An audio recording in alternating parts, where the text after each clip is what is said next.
My name is Emma, and the love of my life is Oliver. We've been friends for nearly 7 years and in love for over 4. Oliver is my dream partner. Kind, attractive, and financially stable with a good income from his job. He's been a dedicated worker since the age of 15 and has no regrets about it. He's a real man who enjoys working hard to provide for a family. He grew up by the sea, whereas I come from the capital city. We got married 2 years after meeting, just 1 month after experiencing our first love at the age of 19. My parents were supportive, but his family initially wasn't thrilled about our arrangement. They accused me of trapping him into marriage, even though I was a virgin and had no children. It's hard to understand how they could see it as trapping. I've also been working diligently, starting at a hotel reception when I was 17. On the other hand, Oliver had a previous relationship, maybe 2, but he only admits to 1. It's a mystery why they blamed me for anything. Despite the initial blame and some early animosity, they eventually embraced me as family, and we all found happiness in each other's company and trust. Oliver and I have been in love and married for almost 4 years, and we are all very content. I take care of the cooking and cleaning for him, and am eager to fulfill any of his desires in our intimate moments. I never refuse, and we both find immense happiness in each other. He is my ultimate desire in every way, and I wouldn't ask for anything more. Now, this is where complications enter the picture. I've been working alongside a man named Doran at the hotel since the very beginning. Doran, who is 32, handles maintenance and janitorial tasks for the hotel. Let me make this crystal clear right now for everyone out there. I have absolutely no romantic desires or attraction towards Doran. Doran is simply a kind-hearted person who has gone through a difficult time. He has a wife who cheated on him and left, taking his son with her. Through a paternity blood test, it was revealed that the son is not biologically his, exposing the affair and implicating another man as the father. Doran, who is not just my friend but also beloved by all our colleagues at the hotel, was in deep despair after this heart-wrenching episode. He didn't want to go on with life and even took days off work, something he had never done in his 13 years at the hotel, never missing a single day until this ordeal. I was extremely concerned about my friend and coworker. To boost his confidence, I began talking to him at work and insisted that we have lunch together every day, along with other coworkers, in the break room or outside at tables to chat in the fresh air and sunlight. Doran feels like he's lost his masculinity because of what his estranged wife did to him. He believes no woman will ever want him again, causing him immense anguish. I told Doran that this isn't true at all. I firmly believe any woman would be fortunate to have him as her partner.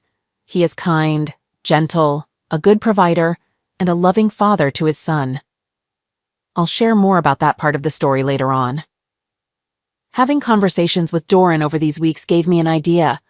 I thought I could help him regain his sense of masculinity and, at the same time, explore a relationship with a different man, something I had never done before except with my beloved Oliver.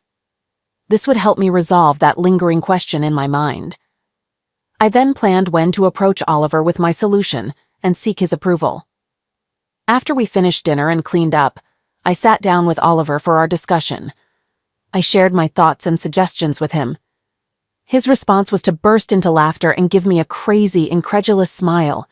He thought I was joking about all of this. I assured him that I wasn't joking and explained why I believed this could be an ideal solution for both Doran and me.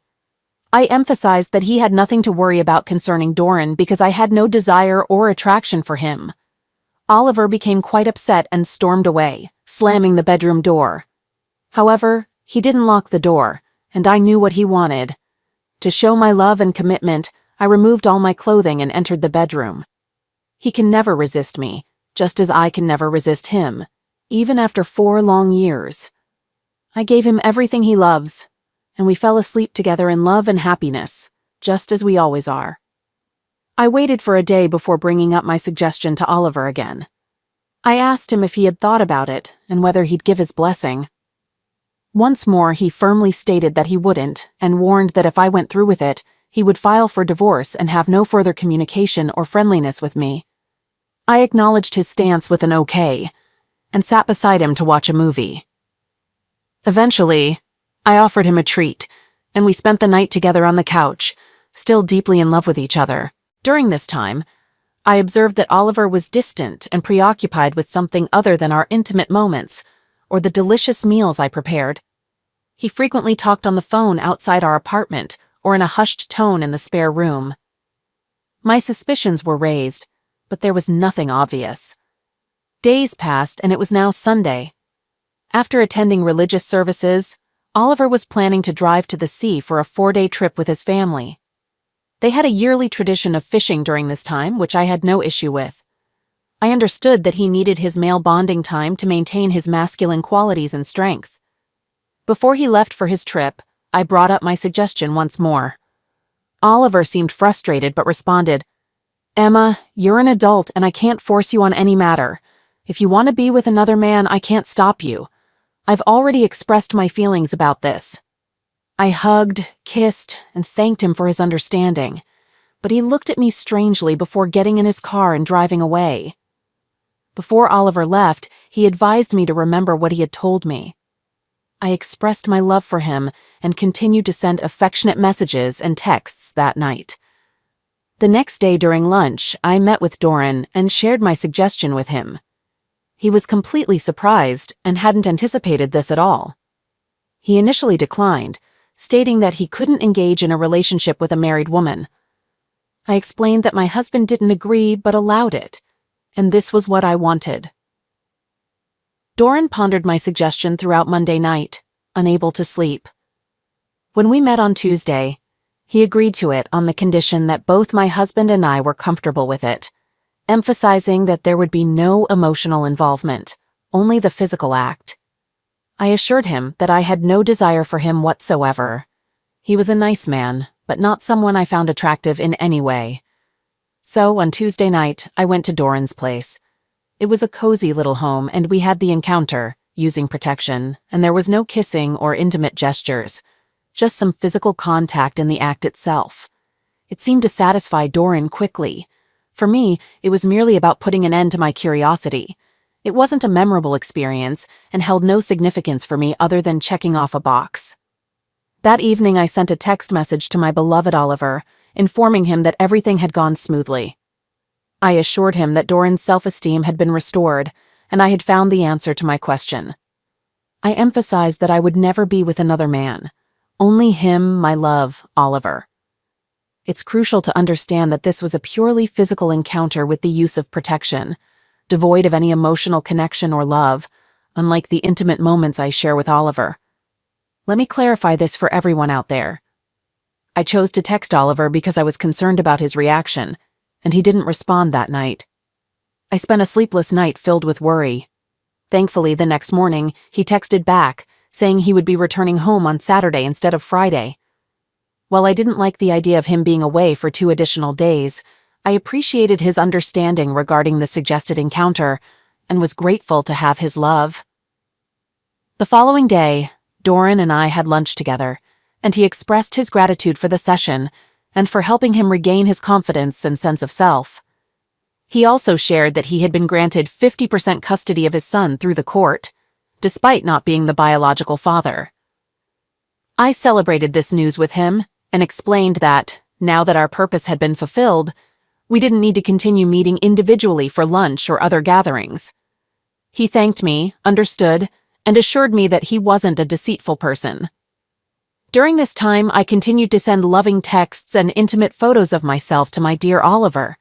However, his boat had poor service, so his responses were infrequent, and he mainly expressed his anticipation of seeing me on Saturday.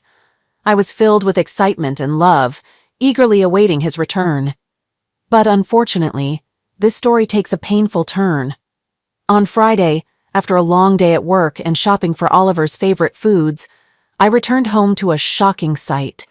My apartment was empty, and divorce papers were placed on the counter, accompanied by a note. The note stated, "I thank you and wish you good luck and success with Doran," signed by my beloved husband, Oliver. I was overwhelmed with tears and disbelief, knowing that this decision was not his own, but influenced by his family's disapproval of me. Oliver would never willingly do something like this. He had taken away all the furniture, silverware, cups, glasses, and linens, leaving only a single set. Our king-sized bed was replaced with a small twin bed, seemingly from his nephew's room. He left me with a small TV and a chair. Additionally, he took all the kitchen appliances, but left me with just a saucepan and a frying pan. He even provided paper plates, plastic utensils, paper cups, and basic necessities like toilet paper and paper towels. My sole possessions left were my clothing, toiletries, and makeup. I attempted to call Oliver, but I discovered that he had blocked my number. When I reached out to his mom and sister, I found that they had blocked me as well. This was the case with his dad and brother too. It became apparent that Oliver had been consulting with an attorney during those times when he was away or in the spare room. It seemed like he had initiated this process shortly after I shared my suggestion, which felt like a deceitful move. I can't believe what's happening. I then read the letter included in the divorce agreement, which instructed me to direct all correspondence and conversations through the attorney, with no direct contact with my husband. This brought me to tears. At the end of the day, I decided to call the attorney to understand what was happening and how I would survive. I explained that I couldn't afford to pay for this apartment on my own. The attorney informed me that Oliver had covered the lease payment, including basic utilities, for the remaining 3 months on our lease. However, I would need to manage expenses for video service, internet, and cell phone on my own. The attorney also mentioned that when the lease expires, Oliver had terminated it. If I wanted to stay, I would need to renew it with the landlord. I'm left wondering how I can manage to stay when I can barely afford it. Is this how a man treats the love of his life and a woman who gave him everything, from love in various forms to cooking, cleaning, and running all errands? Oliver always had to ask, and he would get whatever he wanted. Now, I'm on the I couldn't sleep that night, and the following day I decided to visit Oliver at his job site. I was informed that he had taken on a job by the shore and specifically requested to work in that area. He's a skilled concrete worker, one of the best, especially for someone so young. I asked the foreman to let him know I was there and that I loved him, and he said he would pass on the message. I'm overwhelmed with grief. It's truly unbearable, like experiencing a death and loss. I confided in a friend and coworker about everything, and she couldn't believe my actions. What? She's the one who initially suggested the idea. When I questioned her about it, she said, "Yes, I mentioned it, but I never thought you'd actually go through with it. It was just crazy girl talk." The following day, I took a bus to the seaport since I don't drive. I went to my in-laws' home, and although I wasn't exactly welcomed, they allowed me inside and prepared a meal and coffee for me. I explained the misunderstanding and how I love Oliver deeply and eternally. They were kind, but Oliver's mother told me that he doesn't want to see me again and suggested it would be best if I never contacted him. I expressed my inability to do that, because he is my entire world. Oliver was working 100 kilometers away, and his family didn't welcome me to stay with them, so I had to take the bus back to my empty apartment. I cried the entire journey and continued crying all night. I even had to take some time off from work the next day to collect myself. Now I need your help with my question. How can I regain my husband's love and mend this misunderstanding? Please, I'm not looking for judgment or criticism, as I've already received plenty of that in a previous post without any helpful suggestions or actions.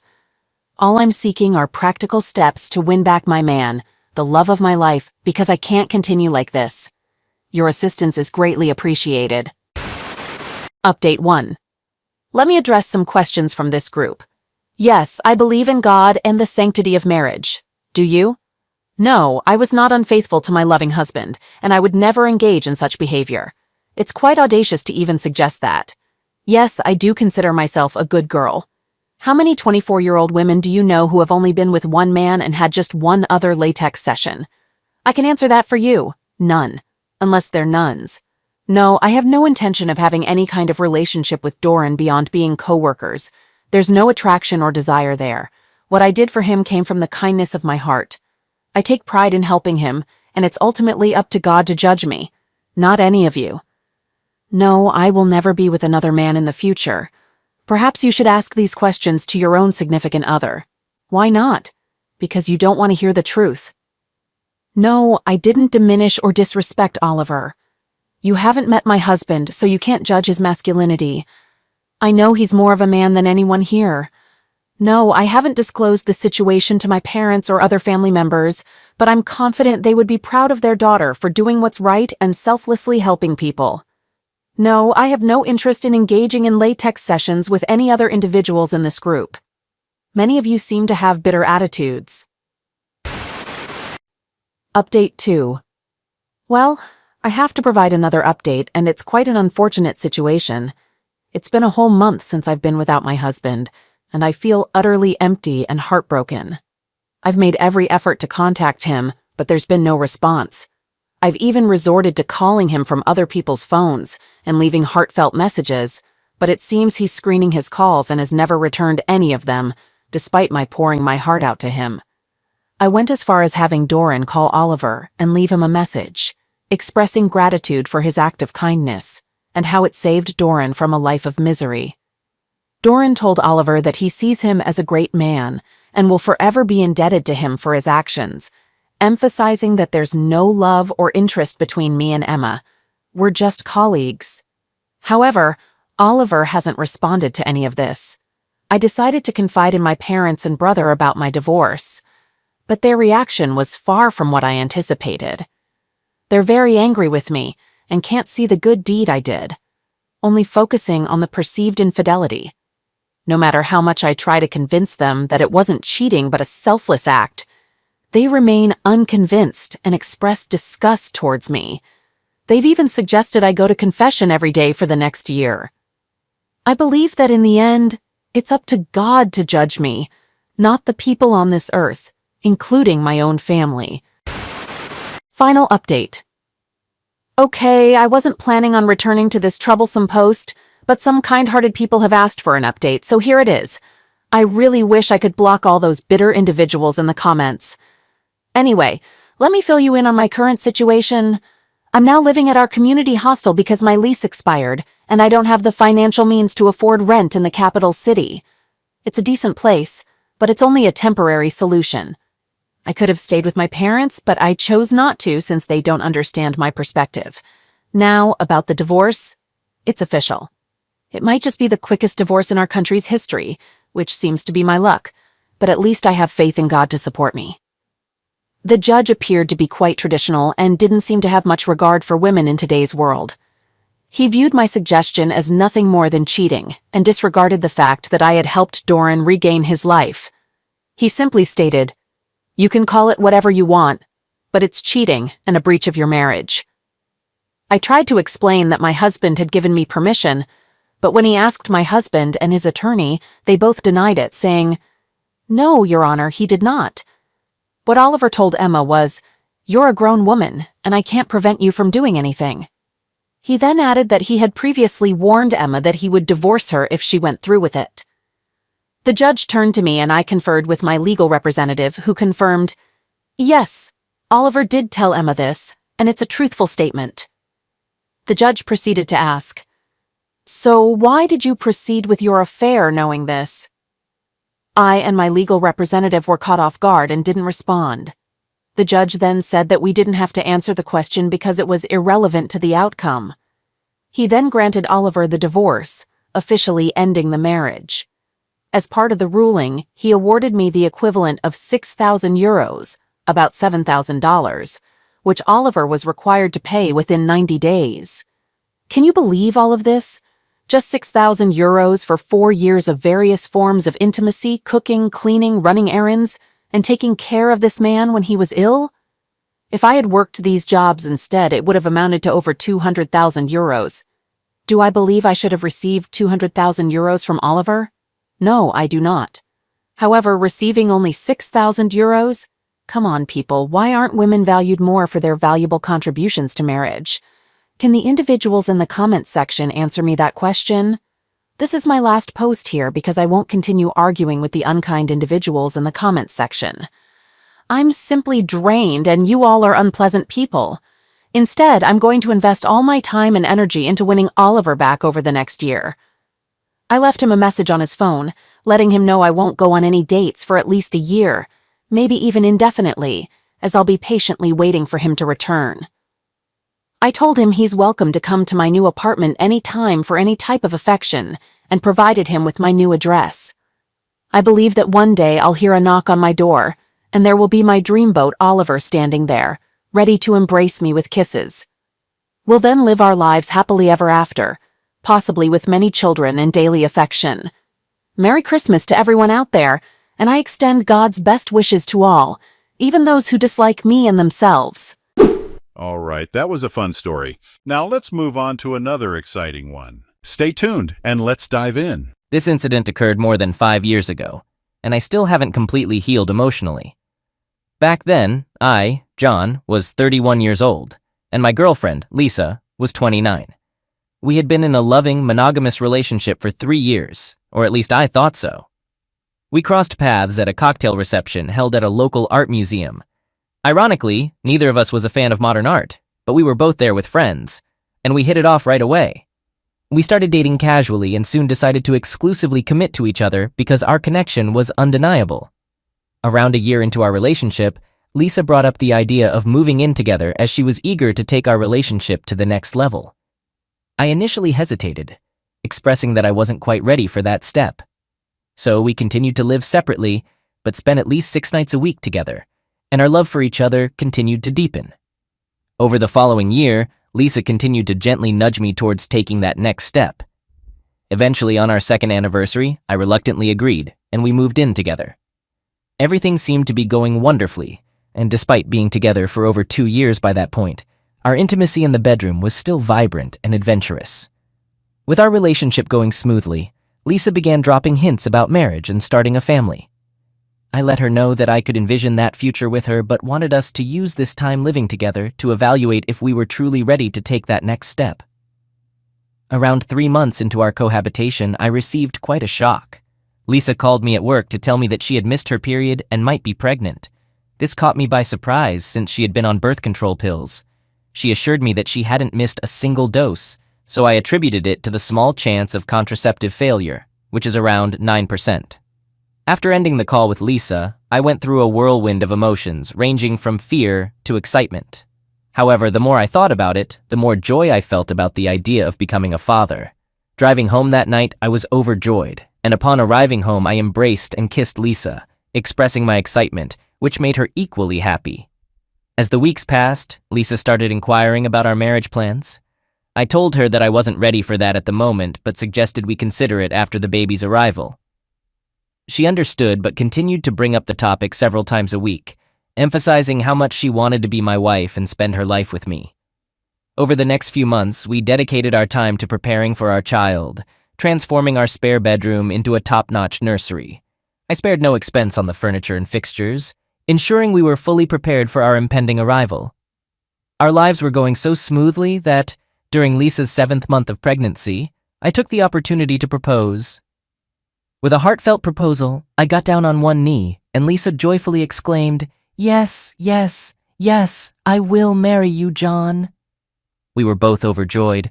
I suggested we have a civil ceremony at the mayor's office the following month, followed by a reception after the baby's birth, and she enthusiastically agreed.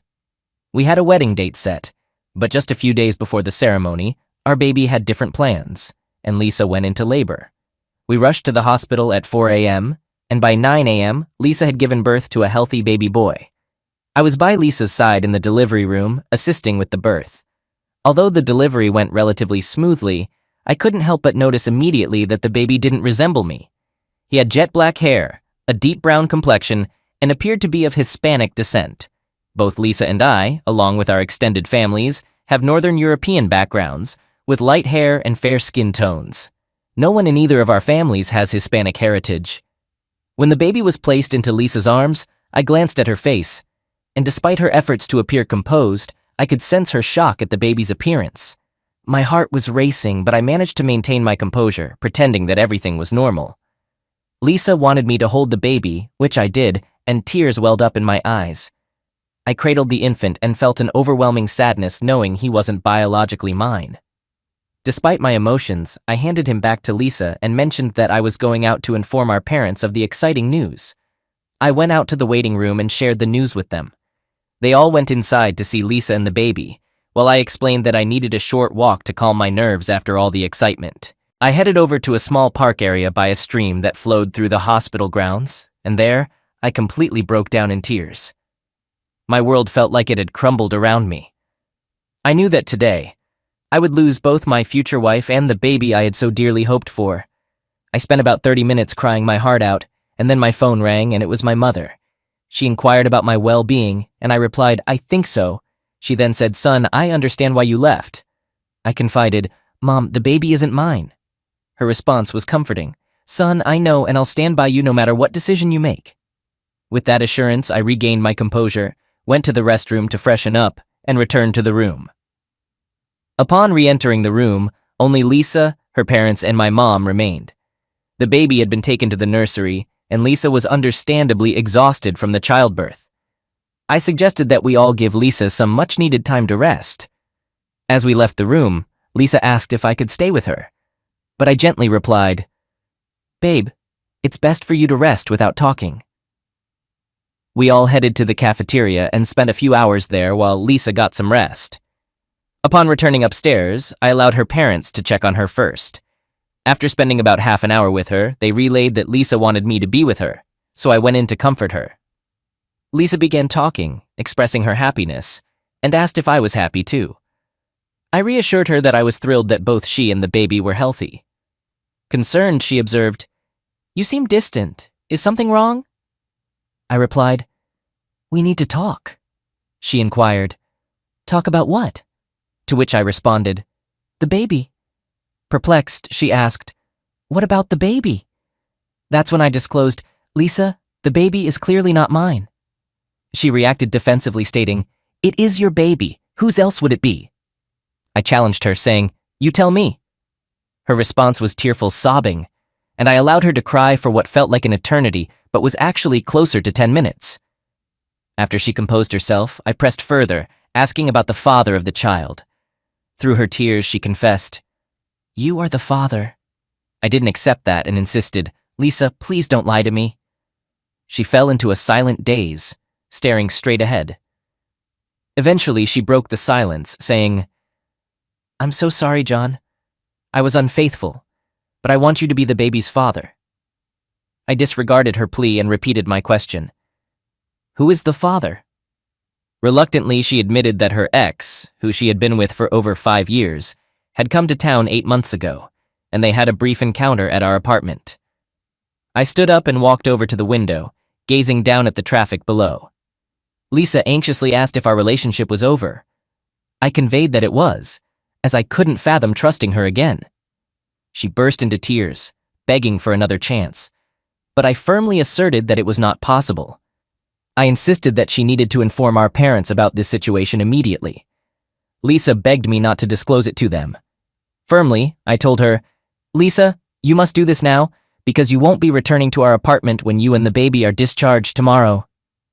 Tearfully, she pleaded with me again, but I simply repeated, "No," and went outside to fetch our parents. As we entered the room, Lisa's father noticed her tear-stained face and inquired about what was wrong.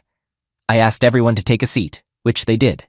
Then I instructed Lisa, saying, "Tell them what we just discussed." Overwhelmed with emotion, she burst into tears and couldn't speak.